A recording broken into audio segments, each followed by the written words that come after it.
salaamaaleykum mbooloo mi salaamaaleykum sénégalais yi nekk di ñu setaan ñu nekk ci réew mi ak ñu nekk bitim réew ni ko Aliou Sané tàmbalee dañuy dellu jaale Guy Marius Sagna mi nga xam ne waajuram bu góor dafa dëddu jamono yi di ko masawu di ànd ak moom ci naqar boobee di laataamaa tàmbali gërëm ñëpp ñi nga xam ne ci semaine bii ñu génn wax nañ yéy nañ yàbbi ci situation particulièrement Simon mi nga xamante ne yaramam neexul woon wax nañ ca lañ ca mën bind nañ ca ñeneen ñi lañ ca mën ba tey jii yàlla def na am na liberté provisoire ba génn Aliou Sané bi muy wax na ne soo xoolee dossier bi ni mu tàmbalee lu tax Y'en a marre nekk à l'aise tey toog fii di wax lu tax ñu nekk à l'aise ak suñu ay camarades FRAPP ak ñeneen ñi nga xam ne ñu ngi soutenir combat bi nii c'est parce que ba mbir mi éclaté vidéo génn comme tous les Sénégalais dañu toog observer ñu ne ñun suñu responsabilité en tant que mouvement boo xamante ne daf fi nekk ne lépp lu dul yoon ci dëkk bi da koy kaas balaa ñoo dugg ci biir dossier bi bay xam la ca biir ci melokaan wa ñu gis dañ ciy taxaw addu ci laaj ci yoon mu def ca la ca war comme bu doon keneen Modou wala Pathé wala ku bokke ci beneen boor na koy Y'en a marre wala FRAPP wala beneen mouvement taxawee di wax ñu ne li ñu ci gën a may à l'aise mettre à l'aise ci situation boobu mooy kilifa bi nga xamante ne moom lañu gis ca vidéo bi moom moo njëkk a taxaw mu ne yéen kat sama gars yi bind naa damay surseoir maanaam damay ñëgandiku ci samay yëngu-yëngu ci biir mouvement bi ba ca kanam ba mbir mi leer ñu sawar lool yàkkamti lool yuuxu fépp waaw na justice def liggéeyam na justice def liggéeyam yaakaar ni bii yoon comme dafa laal activiste comme dafa laal mais vraiment koo xamante ne nii ci weneen wàll wi la féetee yoon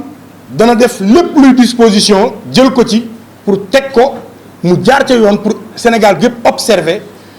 justice bi mën cee lenqaliku ci tilim bi ñu koy taqal boobu ba léegi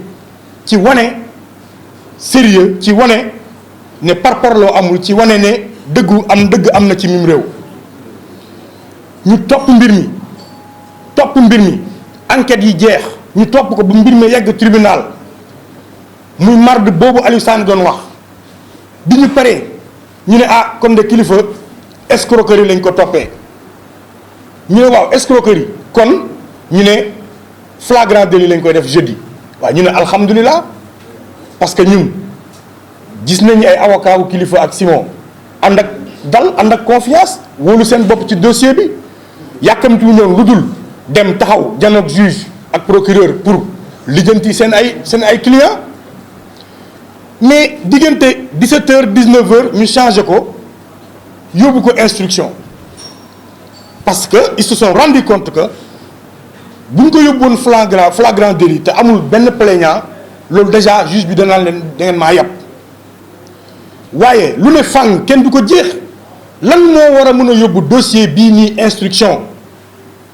bu fekkente ne ci vidéo dong la ñuy wéeru vidéo yaa ngi fi disponible na kon lan moo ko war a mën a yóbbu instruction tey xel tàmbalee tey ci na ko nit ñi commencé organiser parce que bu nekkee da nga ne kii escroquerie laa ko toppee la tax ma woo ko ay vidéo la yoo xamante ne mi ngi tasaaroo ci internet bi kon kay flagrant délit la soo ko yóbbee instruction mooy dossier bi nekkatul dossier civil c'est devenu un dossier politique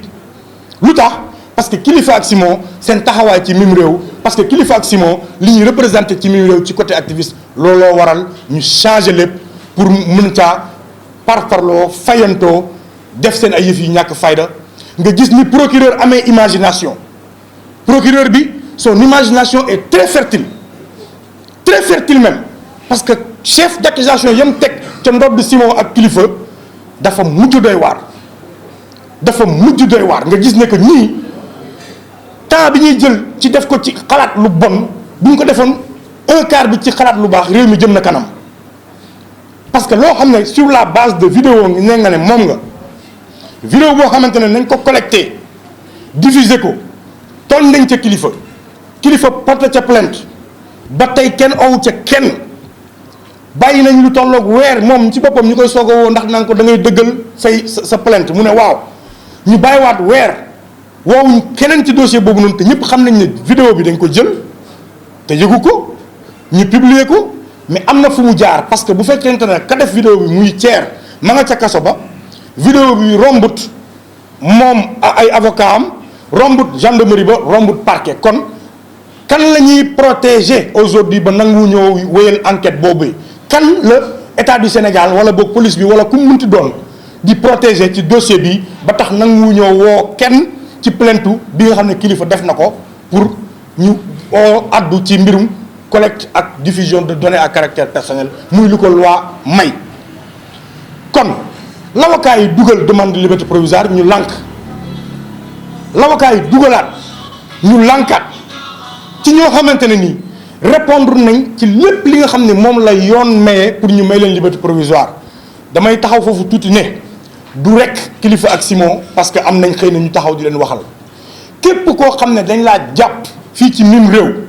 loi moo la may ne su nekkente ne yow ponk yi ñu laaj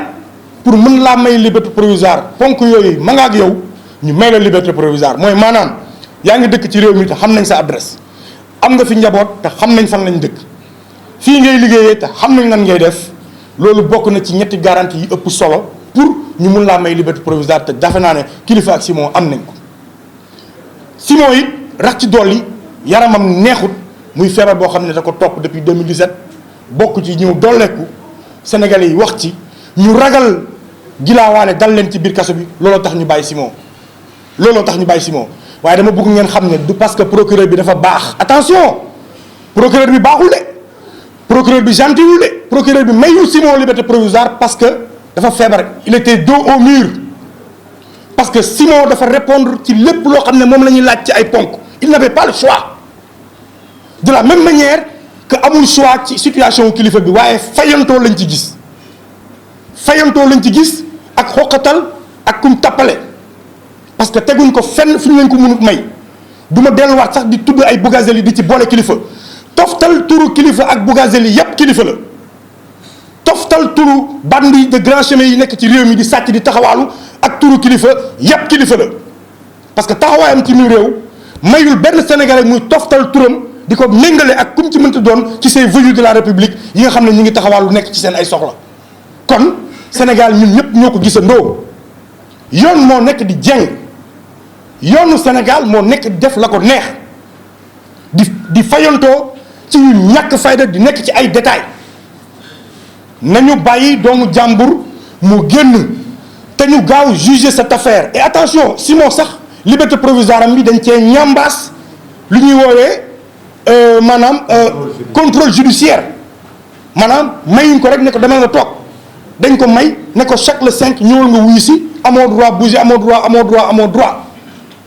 kon lan la ñuy xaar ci juger cette affaire parce que bu nekkente ne yow déglu nga leen sur le fond du dossier kon kay jeex na xanaa dem procès moo tax mais li ngeen bëgg a def mooy téye ko di ko dilatoire mu nekk épée de Damoclès ngeen téye leen di leen xool di leen observer bu élection ñëwee bu kilifa ak Simon génnee wax ngeen ne wax ngeen kon kaay leen comme li ngeen bëggoon def ci Barthélemy comme li ngeen bëggoon def ci keneen ak keneen mais loolu la ñu wax du fi amee ñun lu ñu bëgg mooy ñun ñëpp askanu Sénégal li ñu bëgg mooy mbir mi leer dañoo bëgg mbir mi leer est-ce que musuma gis ci histoire u réew nit ku ñu tuumaal mu ne iwaay dimbali leen ma ngeen jugé ma ña muy àndal ne dimbali leen ñu ngeen jugé ñu que lumière soit faite sur cette affaire le Sénégal a besoin de Simon le Sénégal a besoin de kilifa nañ leen yóbbu ñu àtte leen taga tembe nañu may kilifa liberté provisoire parce que dafa répondre à normes yi ñu laaj yépp kon nag Aliou Sané wax na ko léegi kilifa xëy na moom mooy point de départ pour ñun mais yoon mi ngi jeng ci bépp sénégalais yoon mi ngi jeng ci bépp sénégalais tey jii yow boo féetewoo APR am nga ay garantie sa garantie mooy lu la neex waxal lu la neex defal foo dugg foo jëm kenn du la laal kenn du la xoqatal utal say nervi dóoreel jëlal say jaasi dóoral waxal lu la neex kenn du la xoqatal kenn du la laal waaye ku fekkee ci kujje gi wala ku ñu jàpp ne activiste nga yow moom sa tànk doo ko yëkkati sa kàddu du jib kon yoon mi ngi jeng te dinañ ci oote ndaje mu rëy ànd ceeg sénégalais yépp ñu def marche bu am fulla ak fayda laaj suñu justice bi mu bàyyi ni mu nekkee parce que dafa yàq image du Sénégal dafa ruusloo sénégalais yi tey jii kenn amatul fierté ci justice bi nga xamante ne nii nguurub Macky Sall da ko jël def ko yatam bu muy dóoree képp koo xam ne féetewoo ci wàllam et que loolu constat la bu bépp sénégalais def et ci loolu la ñu wax ne dañ ci war a taxaw xeex ci ba am ci ay jéego pour que Sénégal mën a delluwaat nekk un pays boo xam ne dañ koy woowee état de droit aujourd'hui kenn mënatul wax waxu droit fii au Sénégal et je pense que Y'en a marre ci comportement bi mu adapté woon c'était un comportement pour man bu juge yi procureur yi justice bi jël exemple ne attention organisation bi kat wane nañ responsabilité parce que tudd nañ seen ay nit ci ab mbir nee nañ na ko yoon leeral waaye yoon bii moom ku ko bàyyeeg nit wala ku ko bàyyeeg mbir ma dana nasax wala mbir ma dana naxsaay te doo ci am mujj gu baax ndax la ñuy nekkee lu dul safaan lañ nekkee ci dëkk bi et loolu dinañ ci jóg ci jamono yu néew a néew indi ci marche bu am solo pour que mu leer waaye tàggatémbe jàpp leen ne kilifa amatul lu muy def ci kaso bi parce que répondre na à toutes les normes yi nga xam ne moom la ñu laaj pour may ko liberté provisoire képp ku nekk foofee ca Rebeuss nekk en détention tey demande de liberté provisoire tamit te répondre ci ponk ya ñu laaj dañ la war a jox liberté provisoire kon du kilifa rek képp kuy sénégalais nekk ci kaso bi tey nañ la jox liberté provisoire bu dee yaa ngi répondre ci norme ya tax ñu war ko joxe suñ ko joxee ñenn ñi pourquoi ñu koy bañal ñeneen ñi te ñu génne loxol politique ci yenn dossiers yi ci mim réew buñ buggee réew mi nit ñi am jàmm nekk si jàmm loolu laa ci bëggoon a sànneegum ci ay kàddu di taaxirlu seen i question bu dee am na ñu mën a wéyal waaw ñu manifestation yi ñu wax ne moom la ñuy jëbal incha allah danañ ci continuer waxtaan ak ñi ñu ciy waxtaanal mooy ñeneen ñi nga xamante ne ñu ne ñoom ñoo nekk ci mbedd mi saa su ne waaye buñ ci paree rek ba noppi ba war koo jibal di ngeen ci am information yëpp waaye xam naa ne yàggatul manifestation yi nag comme suñuy waa ji ni ñu ko waxee li ko wund du nekk kilifa ndax yoon a ngi jeng 2015 lañ ko lancé woon ci jamonoy waa Colobane ya ci jamonoy bi nga xamante ne Macky Sall mi ngi commencé ñuy gis manipulation bi am ci biir justice Sénégal ca lañ njëkkoon wax yoon a ngi jeng boo xoolee internet di nga ko gis kon du tey lañ ko tàmbali waaye c'est vrai kaaw kilifa bi dafa ñëw dëggal ko moo tax ñu war a jëmmalaat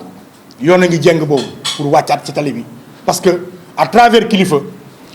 mun nañ cee jaar fajaale problème wu yeneen i sénégalais yoo xam ne ña nga ca situation bi kilifa tollu tey looloo waral loolee et nous sommes très à l'aise pour le dire beneen bi mooy waaw xam nga Thier bu fekkee dafa nekk ci biir kaso lu nekk ci téléphone am génn ñett nit ñoo ko mën a génnee mooy avocat am la wala gendarmerie la wala waa parquet la ñett ñooñu rek foofu rek la mën a jaar. kon mën nañu bañ a jàpp li ñu yaakaaroon ci Thier. lu ñu yaakaaroon ci Thier xaw ma nag lan ngeen yaakaaroon ci Thier sincèrement. comme dafa trahir ay xaritam partage vidéo yi. loolu du ma ci dugg du ma dugg ci loo xamante ne ci dossier bi la nekk loolu du ma ci dugg du ma ci sori li ma mën a wax daal mooy ne jàpp nañ ko ci kaso bi ci ginnaawam ñu ngi ko jàpp le 14 juillet première vidéo mi ngi génn le 24 juillet donc am na fukki fan ci diggante bi ñu ko jàppee ak bi vidéo yi di génn kon ka yor vidéo yi ba génne ko kooku moom la ñuy protéger jamono ji moom la ñuy bañ nit ñi xam ko parce que bu ko nit ñi xamee Aliou Sané wax na la ko benn pièce la ci puzzle bi lu bëri dana leer ci dossier bi kon lu tax ñu koy protéger ak kan moo koy protéger na cybercriminalité def liggéey ñun loolu rek lañ ñaan loolu rek la ñu wax ndax ñun ay noonu leeral lañ ndax dañoo duut baaraam leeral non duutuñu baaraam leeral média la c'est un média bu am bu jot information diffusée la ko ci daan wala la ko ci dul daan loolu moom ak yoon li yoon wax ci texte yi wax loolu bu yeggee mook yoon ci texte yi dañ ko wax loolu ñun amuñu problème ak benn média te duñu am problème ak média parce que média yi seen rôle ngeen di def mais nag bu ñu yeggee ca cappaandaw ga comme mënu ma cee wax ci mbirum dossier bi foofu laa ci mën a yem ci jamono ji foofu laa ci mën a yem. beneen mbir bi non c'est pas une interview. oui beneen mbir bi bëggoon naa ci taxaw trop parce que yàgg nañu assimiler affaire ñoom kilifa bi ak affaire député yi te ba ñu defee l'enquête ca biir dig ci ñaari waxtu xam nañ ne ñaari affaires yi bokkut parce que tamit kilifa vidéo bi génn na depuis juillet ñu ngi ko soog a oo 7 septembre 8 septembre lañ ko woo parce que le 6 septembre affaire passeport diplomatique yi ci député yi ñu ciy tudd dafa éclaté ñu bëgg a créer seen contre-feu bëgg a indi lënt ak lëndëm ci xelu sénégalais yi looloo tax ñu woo kilifa tey jii suñ tuddul woon ay député ci mbirum passeport diplomatique góob na dinañ oo kilifa parce que amuñu élément boobu noonu parce que vidéo yooyu noonu c'est irrecevable devant la justice kon ñoom procureur ñoo la gën a xam li ñu def vidéo yi ñoom xam nañ ne c'est illégal nga woo ci doomu aadama waaye pour créer seen contre-feu parce que wax nañ ay député Benno Bokk Yaakaar ci mbirum passeport diplomatique te dégg nañ ci vidéo bi mbirum passeport diplomatique ñu jéem a créer le lien mais bi ñu l'enquêté xam nañ ne amul lien leer na la preuve bi kilifa ak Simon di génn dig ñu leen di yóbbu parquet lañ wax mooy escroquerie kon bu kenn indi ci amalgame boobu di wax naan dossier passeport ak présumé non ñaari dossiers yi bokkul te bu leen kenn tëkkaleeti bokkul loolu mooy dëgg bu leen kenn tëkkale parce que bokkul maintenant médiation pour lan nit ki droit am la àqam ak yelleefam la yoon moo ko may nañ ko may liberté provisoire nañ leen may liberté provisoire nañu leen atte ñun loolu rek la ñu wax loolu rek la ñu ñaan kon jàpp naa ne looloo fi jiboon ci ay questions. merci. muy waaw. xam nañ ne par exemple Thierno Diallo si kii bu am que c'est un vulgaire voleur que c'est un maître chanteur et qu'il a fait pas mal de vidéos par rapport ak autorité bi bëri fii da leen di chanteloo ku mel noonu moo dugal tey kilifa ci biir prison bi par rapport ak kilifa li mu def Sénégal yëpp li mu def Afrique yëpp est-ce que tey seen mouvement bi vous n'avez pas un sentiment de dégoût jusqu'à vous dire que ne jaratul sax ngeen di xeexal Sénégalais yi. non du tout moi je pense que tey ci mbirum affaire kilifa ak Simon bi laa xamee dayo bi sénégalais yi am ci mouvement Y'en a marre en particulier ci laa xamee